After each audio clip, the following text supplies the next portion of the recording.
Hello everyone, welcome back to my channel Sonai creation. আশা করছি তোমরা খুবই ভালো আছো। হ্যাঁ, আমি খুবই ভালো আছি। দিনটি ছিল 16ই আগস্ট, আর তোমরা তো বুঝতেই পারছো 16ই আগস্ট গোপালের জন্মাষ্টমী। তাই সকাল সকাল স্নান সেরে চলে গিয়েছিলাম গোপুর সেবা করতে। সবার ফার্স্টেই কিন্তু আমি আমার গোপুকে অভিষেক করিয়েছিলাম, তবে সেই ভিডিওটা ক্লিপ করতে পারিনি। তাই গোপুকে টাওয়াল দিয়ে জড়িয়ে রেখেছিলাম কিছুক্ষণের জন্য, আর বাকি প্রত্যেকটা ঠাকুরকে পরিষ্কার পরিচ্ছন্ন করে নিয়েছিলাম। তারপরেই প্রত্যেককে একে একে খুব সুন্দর করে শৃঙ্গার করাবো। জানো তো, তোমাদের একটা কথা বলি, আমার না পেতলের গোপাল খুব সেবা করার ইচ্ছে, কিন্তু দুর্ভাগ্যের বিষয় পিতলের গোপাল থাকা সত্ত্বেও কখনো আমরা সেবা করতে পারি না।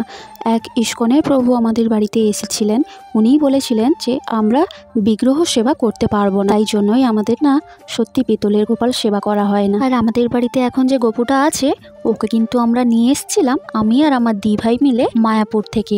আমাদের গোপুর মুখটা এত মায়াবী, দেখলে যে কি ভালো লাগে, একটা যেন অন্যরকম শান্তি লাগে। দেখতে পাচ্ছ কত সুন্দর গোপুর জন্য একটা চূড়া বানানো হয়েছে, কি যে ভালো লাগছে, এত পুচকু একটা চূড়া। তারপরেই কিন্তু প্রত্যেককে আমি খুব সুন্দর করে নিজের হাতে শৃঙ্গার করিয়েছিলাম। দেখো পুরো ফাইনাল লুকটা প্রত্যেকে। আর জানো তো, সকালে কিন্তু পুজোটা আমিই করেছিলাম, আর সন্ধ্যাবেলা পুজোটা মা করেছিল।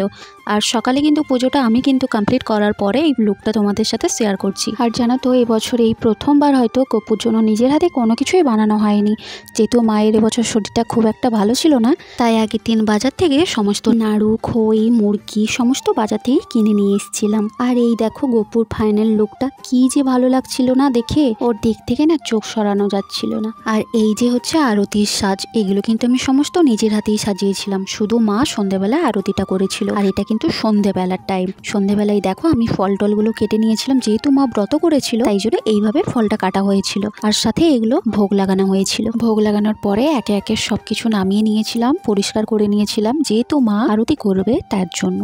তারপরেই মা কিন্তু সন্ধ্যা আরতি করা শুরু করে দিয়েছিল, আর সেরকমভাবে ভিডিওটা ক্লিপ করতে পারিনি। আর এই দেখো আমি হচ্ছে গুরুদেব এবং প্রভুপাদকে একটু আরতি করে নিচ্ছিলাম, সাথে হচ্ছে আমার গোপুকেও।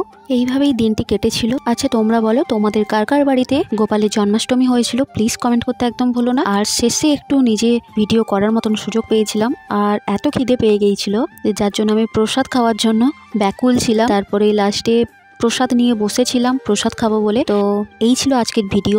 ভালো লাগলে একটা লাইক করে দিও, আর যারা এখনো পর্যন্ত চ্যানেলটিকে সাবস্ক্রাইব করোনি, যাও তাড়াতাড়ি গিয়ে চ্যানেলটিকে সাবস্ক্রাইব করো। আর তোমরা প্রত্যেকে সুস্থ থেকো, ভালো থেকো, এবং আমাকে আরো অনেক করে সাপোর্ট করো। এবং চলো নতুন একটা ব্লগ নিয়ে খুব শীঘ্রই দেখা হচ্ছে।